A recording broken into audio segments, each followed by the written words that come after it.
Assalamualaikum warahmatullahi taala wabarakatuh. Alhamdulillah, bersyukur kita kepada Allah Subhanahu wa taala yang mana Allah Subhanahu wa taala masih lagi memberi peluang bagi kita boleh kita mari bertemu pada kali ini melalui Ruang Minda. Maka Ruang Minda pada kali ini kita nak mari kecek sikit tentang salah satu benda sunat. Salah satu benda sunat dan orang panggil benda sunat ni banyak ke kita tu jadi kalih. Kadang-kadang kita jadi tinggal.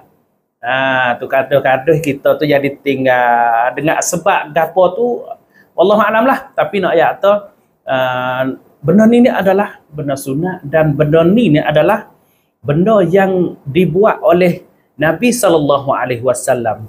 Iaitu gapo dia? Iaitu menjilat tangan selepas daripada makan, sebelum daripada nak basuh tangan, sebelum daripada kita nak cucikan tangan kita. Jadi biasa kak, kalaulah kita makan, apabila kita makan dengan tangan ke apa kak, biasa kak sudah makan kita pakai pergi cuci ataupun pergi cek ataupun pergi basuh. Tu. Tetapi nak rakyat katanya sebenarnya Nabi SAW apabila dia makan dengan tangan, Nabi SAW sebelum pada nak dicuci, sebelum pada nak pergi basuh, nak pergi cek itu, Nabi jilat dulu. Nabi jilat dulu. Tu. Maka kita mari tengoklah gapo dia pesan Nabi kepada kita dan juga lagu mana Nabi dia buat ataupun dia jilat tangan dia setelah mana dia makan. Kita mari tengok sedikit. Jadi ada satu hadis yang diriwayatkan oleh Ibnu Abbas. Daripada Ibnu Abbas bahwasanya Nabi SAW ada bersabda. Nabi kata, "Iza akala ahadukum fala yamsah yadahu hatta yal'aqaha au yul'iqaha." Hadis ni Ibnu Abbas mari kata bahwasanya Nabi SAW pesan, Nabi SAW ada sabda dengan katanya, "Iza akala ahadukum," apabila salah seorang daripada kita, daripada kamu saat itu, Nabi kata, apabila kamu makan, apabila salah seorang daripada kamu makan, kata Ibnu Abbas, apabila fakmu makan tu, fala yamsah yadahu. Nabi kata, jangan giduk gaduh sapuh tangan. Jangan giduk gaduh sapuh tangan ataupun jangan giduk giduk bersih tangan. Hatta yal'aqaha, sehingga mana? Sehingga mung tu jilat. Jilat dulu. Au yul'iqaha, ataupun kalaulah kita tak jilat, kita orang lain hak gamuk jilat lah. Orang lain hak gamuk jilat tu jilat dulu. Sebelum daripada kita nak pergi basuh, sebelum daripada kita tu nak pergi menyucikan tangan kita saat itu. Hadis ni iaitu diriwayatkan oleh Imam Bukhari. Rakam hadisnya 5545 ni. Dan juga hadis ni Imam Muslim pun riwayatkan oleh Imam Muslim juga, iaitu hadis 2031. Jadi makna kata jelas hadis ni hadis sahih. Bahwasanya Nabi larang kita tu pergi sapuh tangan, pergi basuh tangan setelah mana apa orang panggil jangan larang lah. Jangan duduk gaduh basuh tangan, melainkan tu kita pergi jilat tangan dulu. Lepas tu kita boleh faham daripada hadis saat ni tu, kalaulah kita pergi tengok di dalam kitab Al-Minhaj. Di dalam kitab Al-Minhaj, Syarah Sahih Imam Muslim. Di dalam kitab Al-Minhaj, ia ada sebut apa? Ya hurai. Ya sudah syarah tentang hadis saat ni lah. Ya hurai hadis saat ni, dia kata Nabi larang kita basuh tangan, Nabi larang kita bersihkan tangan, Nabi larang kita pergi sapuh tangan, malaikat kena jilat dulu. Sekiranya kita tak ada jilat sendiri, maka beri orang lain hak gamuk tu jilat. Seperti pia kita kata hak gamuk jilat jari kita. anak kita ke, isteri kita ke, hamba kita ke. Lagilah orang hak tergamak lah. Jika dia saat ni tu tergamak, jika dia saat ni tu tak geli. Tapi kalau dia tak gamak, dia tu geli, tak ada gapo lah. Kita kena jilat sendirilah. Tu. Di dalam kita Al-Minhaj dia kata gitu, Nabi lagi tak usah basuh tangan, tak usah bersih tangan lagi. Malaikat kena jilat dulu. Tu. Maka timbul soalan, apa hikmat tu Nabi jilat dulu sebelum daripada nak basuh tangan tu? Selepas makan, gano Nabi kena jilat dulu sebelum nak pergi basuh. Apa dia hikmatnya?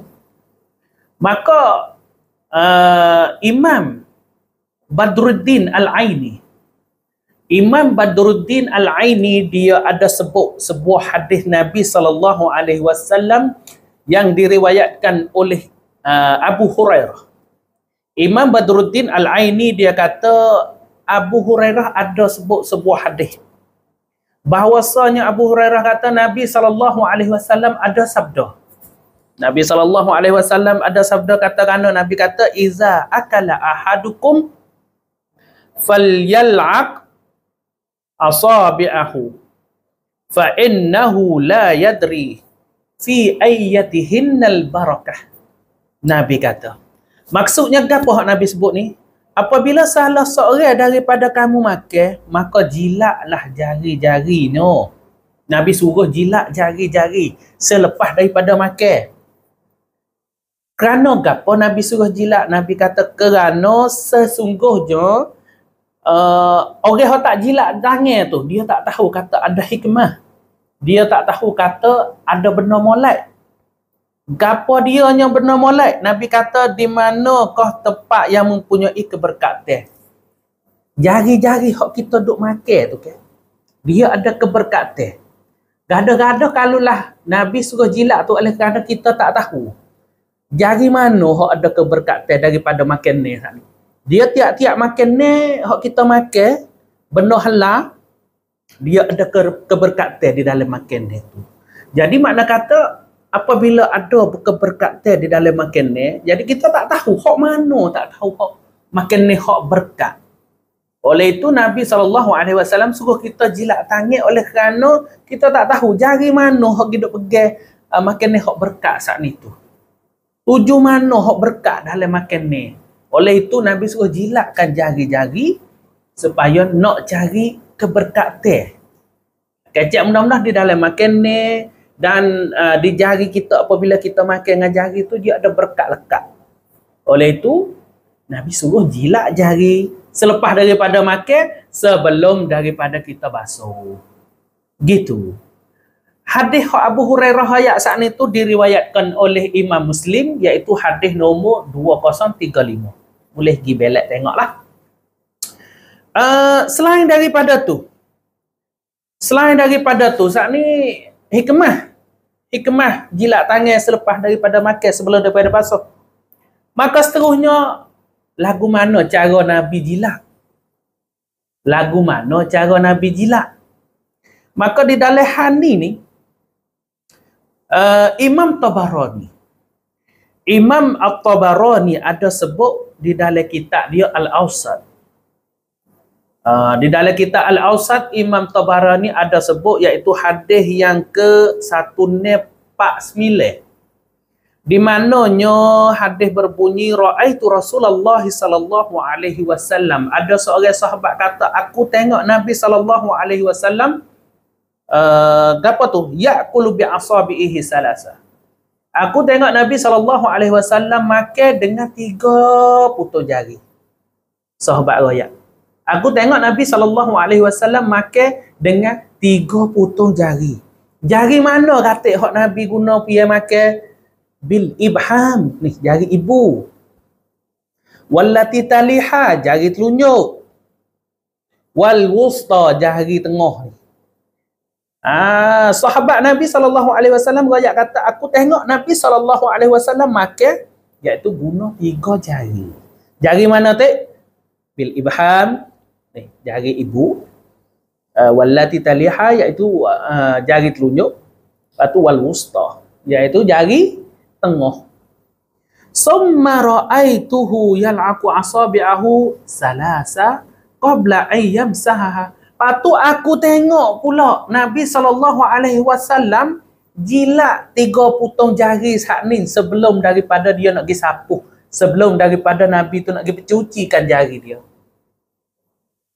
Pas Nabi cuci, Nabi jilat lagu mana? Wa yal'aqul wusta. Nabi jilat jari tengah dulu. Summal lati taliha, iaitu jari telunjuk. Summal ibham. Lepas tu Nabi jilat pula jari ibu. Jadi jelas daripada sahabat Nabi SAW royak cara Nabi jilat tangan. Di mananya mula-mula tu ya royak kata Nabi makan guna 3 jari, iaitu jari ibu, jari telunjuk, jari tengah. Dan setelah mana Nabi SAW makan sudah sebelum daripada Nabi SAW nak pergi sapuh, Nabi SAW nak pergi basuh, Nabi SAW dia jilat dulu dengan jilat jari tengah dulu, lepas pada tu jari telunjuk, lepas pada tu jilat jari ibu. Ini cara Nabi SAW jilat jari. Seperti mana hadis yang disebut dan diriwayatkan oleh Imam At-Tabarani. Maka sidang penonton bolehlah kita tengok dalil lagi dalam masalah cara Nabi jilat tangan ni di dalam kitab Umdatul Qari. Boleh ditengok jadi jelas lagi lah di belak kitab Umdatul Qari. Ataupun kita tengok hadis disebut oleh Imam At-Tabarani ni duduk di dalam kitab Al-Awsat, hadis yang ke-1049. Boleh kita tengok. Maka alhamdulillah hari ni kita dapat tahu. Oh, sunnah weh. Nabi SAW jilat tangan weh selepas makan weh. Jadi boleh tahu satu Nabi makan dengan tangan, yang kedua setelah Nabi makan Nabi jilat tangan. Dan kita boleh tahu pula kata oh Nabi makan 3 jari weh. Dan setelah mana Nabi sudah makan sebelum pada Nabi nak pergi sapuh, sebelum pada Nabi nak pergi basuh, oh Nabi jilat jari tengah dulu, lepas tu jari telunjuk, lepas tu jari ibu. Jadi alhamdulillah hari ni kita dapat tahu satu orang panggil satu ilmu lah, dia panggil satu ilmu, satu maklumat di mananya cara-cara Nabi SAW makan, cara Nabi SAW buat, dan lagu mana cara-cara Nabi SAW cari keberkatan di dalam makan itu. Maka alhamdulillah pada kali ini sekadar ini saja. InsyaAllah kita bertemu pula semula. Assalamualaikum warahmatullahi wabarakatuh.